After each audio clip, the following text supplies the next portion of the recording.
All right. Well, welcome everybody. This is David Morgan on the MIF breakout section, Metals Investors Forum, and I have John Lee of Silver Elephant. So John, I have prepared a few questions for you. The first one is this new acquisition, Triufano with 95 meters, intercept of about 1 gram. You purchased that, if I read it correct, for about 1.3 million. How did you obtain it? Yeah, David, we're rather excited about this new prospect. It had been in negotiation for a number of months, and as you have mentioned, the project was operated by another ventures company a decade ago, and they managed to drill 3 holes, and all of them had appreciable intersections, and including 94 meters of 0.4 grams of gold and 22 grams of silver, and 1% lead and zinc, and well, you know, it's not often, David, that you see a project with the drill holes of this sort of intersection and this type of grade. And we're fortunate. We have been in Bolivia for more than a decade, and there are many prospects like that. As during our main session at the Metals Forum, had mentioned that Bolivia, despite of lack of foreign investment, is the 6th largest silver producer in the world. Ahead of Argentina, surprisingly. Yeah. And there are 30 to 50 prospects we visited, and there's very little modern exploration techniques. And what really drew us was that fact that the project is being drilled. There's a lot of projects with artisanal miners, very high grade on surface, but we never kind of know what's beneath those projects. So what really drew us to that was the fact that it had a couple of drill holes in the past, and it was 100% success rate on those drill results. On the 3 holes, they all hit intersections. So we found like this is a very, it's not a lot of risk in terms of exploration, but it's a bit of a Lego, what I call a Lego building exercise, as we have to just step out and drill and expand the blocks. And we'll not be surprised to see a minimum of 10 to 20 million tons. And as the tonnages go on, that we can potentially hit 1 million ounce gold equivalent. The vendor is 77-year-old. Again, is very typical of what happens in Bolivia. It's a generational project owned by a geologist upon retirement, and $1 million is a lot to them. So the key is really, and there's a number that's scattered around. Again, the key is finding a way to tell whether the project is a bit of also ran, surface enriched, or it's got something beneath. And another quick point is, David. In Bolivia, I think technical diligence, while it's important, but it's only a part of the overall assessment. You have to look at the legal due diligence, as a lot of times these projects are maybe obtained not through the legal channels. It has a lot of a bit of a legal wrangle history, as we found, and those are very problematic, especially operating in this part of the world. You want to make sure the title are absolutely clean, and also financial due diligence. A lot of the times, again, there's a lot of owner project change hands different times, and you just cannot be associated with any sort of money laundering, dirty money, or politician getting involved. So we're very fortunate. Sort of this project passed all the musters. It was on top of our list, and which is very fortunate to be able to get this project at this price. Very good. Right before the run up. Yeah, right.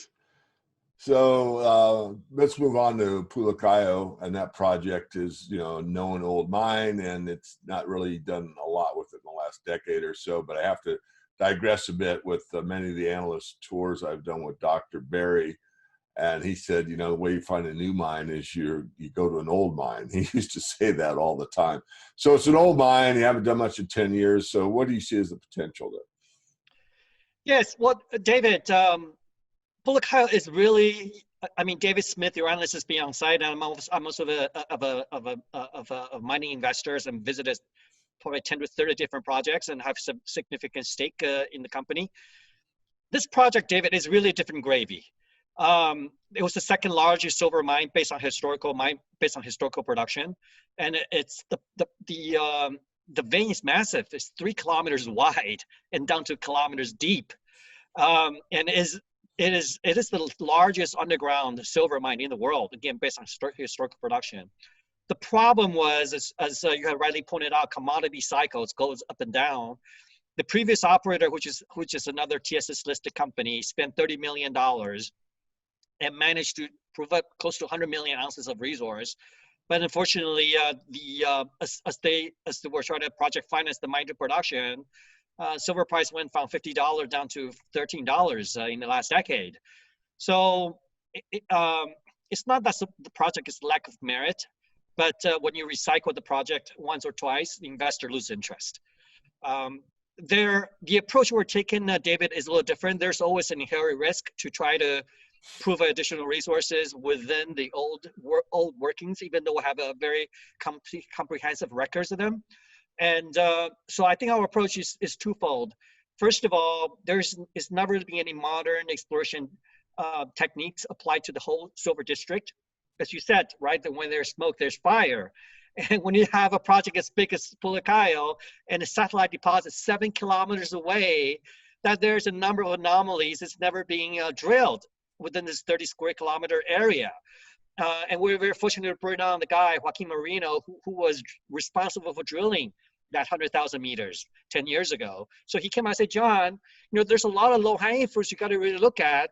The previous operator was really focused on bringing the mine into production based on the resource that they developed of the old workings.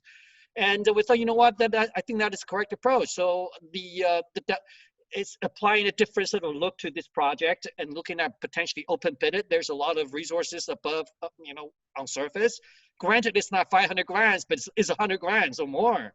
Mm-hmm. And there's a number of anomalies where we've done hundreds of sample grabs that are of appreciable silver assays and lead and zinc. So we felt like, you know, we do a couple of rounds of geophysics and really detailed mapping, and we should be able to identify the additional discoveries. So that's what we're doing. And the other thing, really quick, David, on the same note, is all the geologists that visited the project love it. Including geologists from Robert Freeland, and the first thing they all postulated was that there's no reason not for Pulacayo to extend at depth, because the highest grade, the thickest, most consistent vein, the highest grade, were at that minus 700 level from surface. And the reason mine was shut down was shut down by the government. There was a Bolivian revolution in 1952. And they confiscated not only mines, but farms. And, you know, it's just like the Cultural Revolution of the 1970s in China. And so therefore, it is a bit of an ambitious endeavor as you're looking at a drill fairly deep. And that's something we are studying very intently. We're trying to sort of look into the way. There's a lot of things that we're researching and developing and studying. For example, David, you know, there's a bit of a tilt of the angle of the veins. It's not perpendicular plunge per se. So that's one of the things we'll look at and try to apply much precision and science as we can. So that eventually when we go down there, and also we're talking to the likes of drillers that are directional drilling on next gen, that we can a snake hole, right, once we get to that depth. So there's a lot of very interesting prospects, and it's going to take a bit of time for us to digest this project because we've owned it for 5 years, but it's only less than 12 months ago, seems like a long time ago, that we had the opportunity to really sort of raise some money and really started working on this project. So now we have 2 full-time geologists looking at it, and it's only been about 9 months since we had some budget to really explore Pulacayo, and we just ask for a little bit more patience as we sort of look at the project from holistically and gather all the reconnaissance data before we spend the precious money from the shareholders to advance this project. So we're very excited, but it's about the timing, and guys just got a little bit lethargic, as you know the cycle. Yes. Right, of course. So you have someone else in Bolivia that we, full disclosure, featured in the Morgan Report, New Pacific Minerals. And when we featured them, the price of the stock was far lower than it is now. But, you know, John, that company also, as I said, in Bolivia, you are about 1/10 the market cap of New Pacific. And so I just kind of like to get your take. Of course, you know, you're going to be favorable to your company, and I get that, but as objectively as you can you kind of go through some of the metrics between New Pacific and yourself? Yes. Well, David, no 2 companies are alike. And we actually visited New Pacific Silver Sands project. And then at that time, unfortunately, it's 2017. We liked the project a lot, but we were not in a position to raise capital. Silver is $14 an ounce. And the fund managers were telling us, give us any story other than gold and silver. You know how it went back a couple of years ago. And we congratulate them on their massive discovery. The type of mineralization is quite different. They're sandstone conglomerates, and we are epithermal, low median sulfidation, more structurally controlled system. And they proved up about 150 million ounces of silver, and we're about half of their size. So obviously their market cap is a lot higher.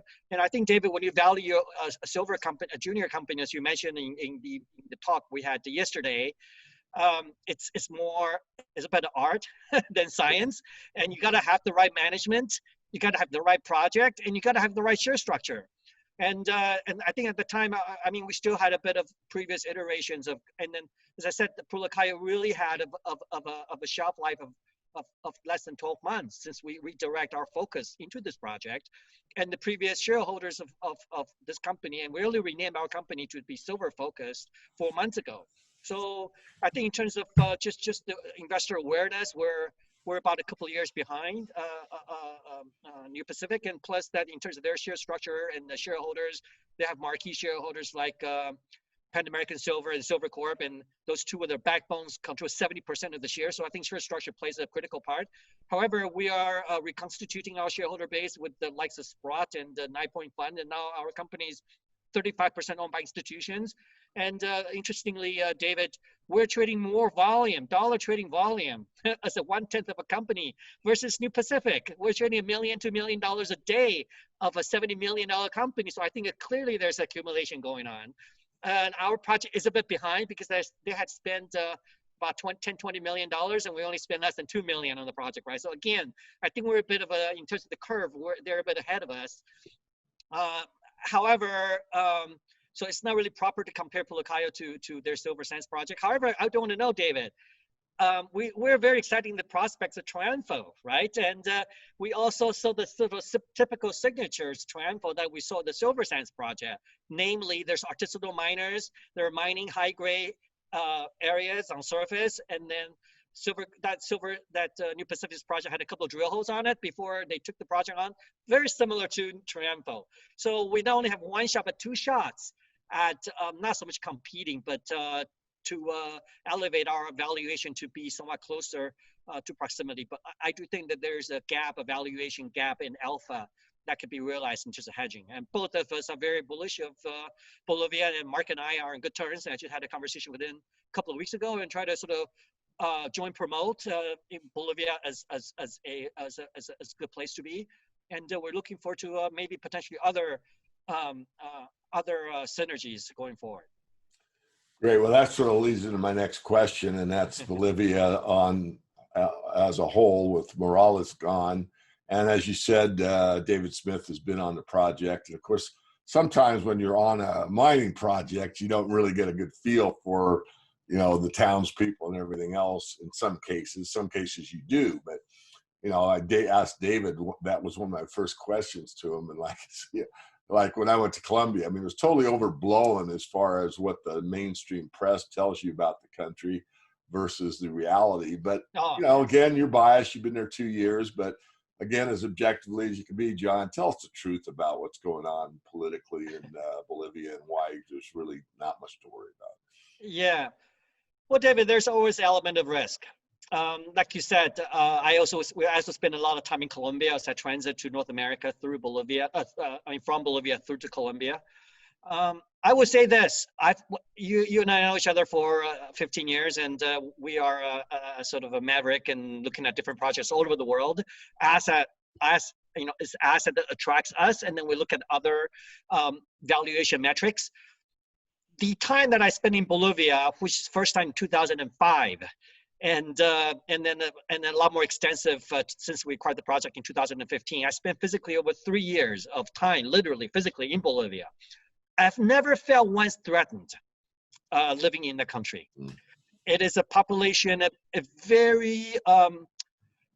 a very modest country. There's not a big wealth gaps. It's highly educated, and it's very modest people. And I never felt once threatened, and also that David, it has a very strong mining tradition. So for example, the town of Pulacayo, it was when the first mining cooperatives were formed back in the 1900s. So the guys has a very strong mining tradition, and I mean, a lot could be said about Evo Morales and whatnot, but politics in Bolivia is just as divisive as it is in the United States and Canada. Right. And if you had 8 years conservative reign and then you swing to 8 years liberal control. So Morales stands for conservatism, stands for protectionism, and he's done a lot of good things. But I'm not going to say one way or the other. I'm an outsider, but I would say this: Morales had done a lot of good things for Bolivia. They lifted the poverty, reduced from more than 50% to less than 30%. It's one of the most steady growing economy in South America. And he's built an airport in Uyuni and a lot of infrastructures in power and road. And so, you know, he's done a lot of good things, but I think having 15 years under his reign, people are just a little bit, they want change. Not necessarily good or bad, because I think he's done a lot good for the country, and country definitely has advanced. And I mean, he's obviously done something right. He's been in control of the country for 15 years. And so not necessarily anything bad about Mr. Morales, but I think people want to change. And I think that there's a change coming with the government that's a lot more pro-capitalistic, and they're firmly aligned with the US and Peru and Brazil. So it's a different versus the other camp, which is Argentina and Venezuela, Cuba, increasingly Mexico. So I would say, David, you want to look forward, not from the rear view mirror. And a lot of newsletter writers shun away from Bolivia, having never set a foot there. And actually, there's also prior instances where Morales had nationalized mines, and we understand the circumstances very well. A lot of the cases really started locally, David, as you're aware. Yeah. Usually on the national level, the federal government usually leave you alone unless somebody really eyeing and targeting your asset. But usually it's the case that the local communities where you have an issue, and then once it's raised to the national level and the NGO come in, then the government has to side with the local people, which is not the case for us. The locals actually trust us more than the government. As we're the largest employer in Pulacayo. We hire people for cooks, for sampling, transportation, assistance of core cutting, and we train them. And we're paying above wage salaries of, you know, they're paying $500 to $700 a day. We're paying well over $1,000 a month. I mean, per month. So I think just a combination of our, we feel very comfortable in Bolivia. And all the analysts that visited the project, and there's been a lot, and the geologists and investors, they all came away mighty impressed of this country. And we're really looking forward to a lot of good things to come in the future. Great. Well, John, you have covered my questions, but, you know, I'll give you a softball. I give all the companies. Is there anything that we haven't talked about that you'd like our viewers to know about? Yes. Well, David, I think first of all, I'm the largest shareholder. We grew our company by mergers and acquisition, which is a very valuable attribute for a company, especially in this rising silver bull. We're really emulating and copywriting the silver standards model to try to get as much silver projects as possible. And we couldn't find a better place to be. Bolivia is a silver elephant country, and despite the lack of foreign investment, which is negative for the country, and it still managed to be the 6th largest silver project in the world. Management had a lot of skin in the game. So we're not collecting salary for a living. So David, you can rest assured that we're not in Bolivia for the sake of getting project for the sake of sound bites. We really are genuinely believing that these projects are merit, and that we have the conditions with the support from local community, from the technical perspective, to grow this project into something of size and to advance the project to add shareholder value. And on top of that, David, we really sort of have learned along the way with great set of management team that can help us on the technical front, on the environmental front, and also on the marketing front. So the company is really just being rebranded since March into Silver Elephant, and make no mistake about it. Our identity, the silver is in our blood. David, you go 15 years. And obviously there's clear accumulations, and I think we're very, very undervalued for our expanding silver portfolio and our focus in silver and our expertise in Bolivia especially. And you should be looking at a lot of news in the future to come. Great. From us.